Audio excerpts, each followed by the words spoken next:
Sokoin dari 12 MIPA 1. Di sini saya akan mewawancarai Pak Ardi selaku guru sejarah di SMA Negeri 22 Jakarta. Tema yang saya angkat kali ini mengenai Orde Baru. Oke, Pak Ardi bagaimana, siap untuk diwawancara, Pak? Oke, siap.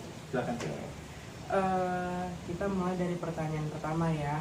Bagaimana sih kisah singkatnya mengapa Presiden Soeharto bisa diangkat pada zaman Orde Baru?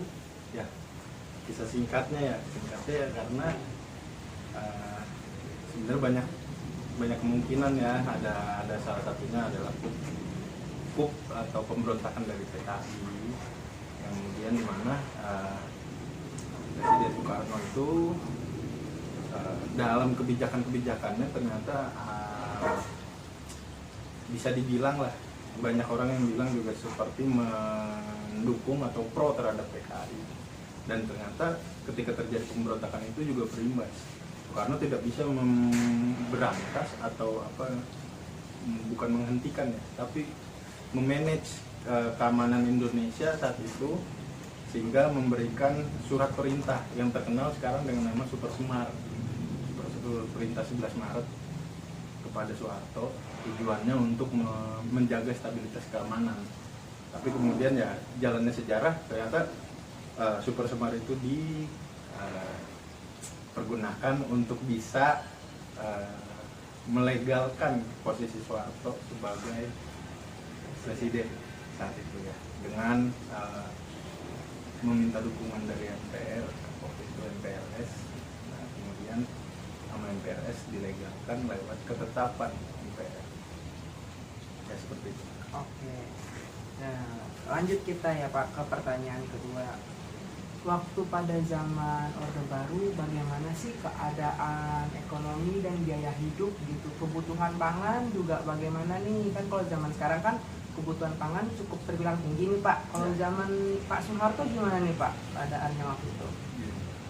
Kalau kita kan ngalamin peralihan dari Orde Lama ke Orde Baru waktu itu ya, itu ternyata inflasi 500%, karena ketidakcakapan pemerintahan Orde Lama, sehingga ya mau gak mau kita harus berkata juga, Indonesia habis merdeka itu aja udah punya utangnya kemana? Ke Belanda dengan adanya konferensi meja bundar, dan itu mau gak mau mempengaruhi zaman Soekarno.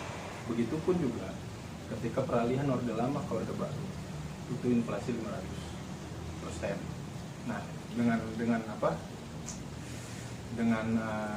caranya Soeharto itu kemudian bisa menetralkan hutang itu, menurunkan tingkat inflasi dan sebagainya, dan hasilnya bisa dimaksimalkan itu keuangan negara Republik Indonesia. Tapi sayangnya ya ekonominya nih udah hutangnya udah terbayar, inflasinya menurun, hidupnya udah nyaman. Tapi kan memang banyak dari nyamannya itu ternyata banyak penyakit. Ada kroni, ada keluarga, ada teman-teman yang ternyata di mulut mengucapkan mendukung Soeharto, tapi ketika ditindak tanduknya justru menjual kekuasaan untuk kepentingan diri sendiri.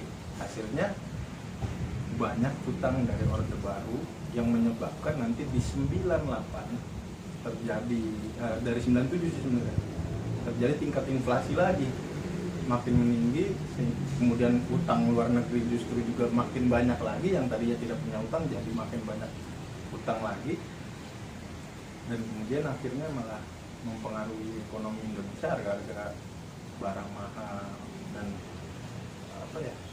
yang kalau kita alamin, orang-orang yang pernah ngalamin ya, investor-investor itu menarik diri dari Indonesia, dan itu menyebabkan makin tidak stabil lah ekonomi di Indonesia. Akhirnya juga ya menyebabkan harga-harga mahal dan kebutuhan pokok itu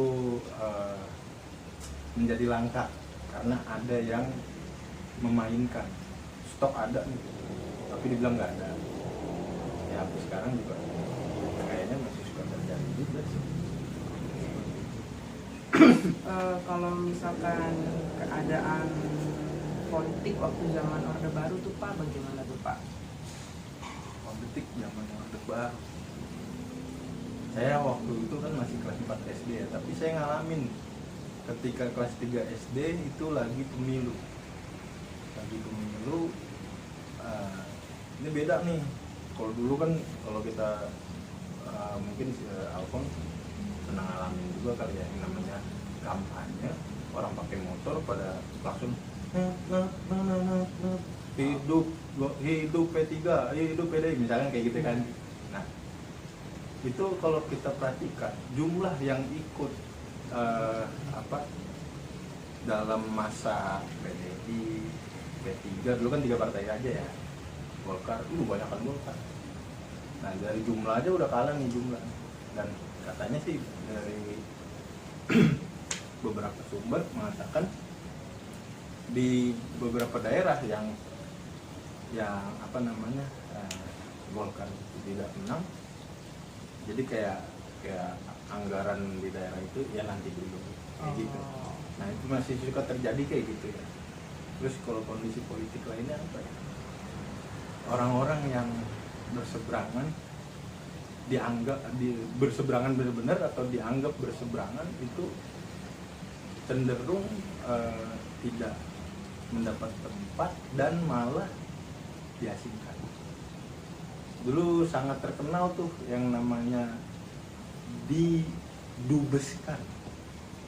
Jadi Soeharto merasa ketika ini orang mengganggu stabilitas keamanan, ada semacam cara menjinakkan dengan halus, yaitu didubeskan, dijadikan duta besar di daerah mana supaya dia tidak mengganggu lagi di Indonesia seperti itu.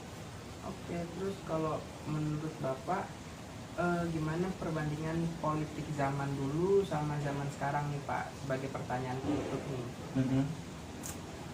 Ya kalau politik ya,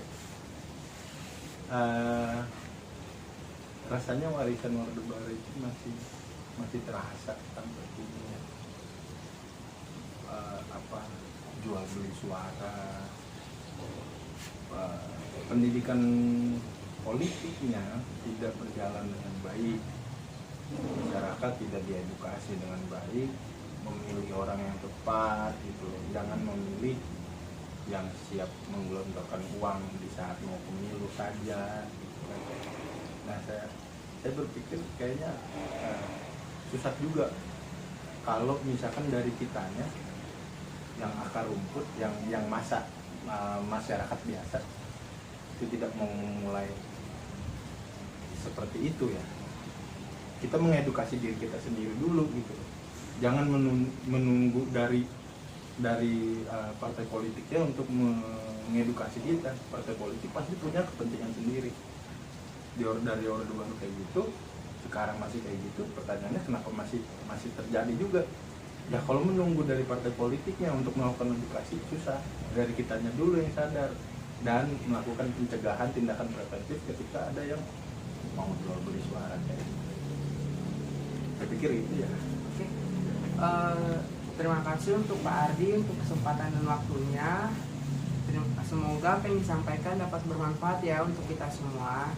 Kurang lebihnya mohon dimaafkan. Selamat siang.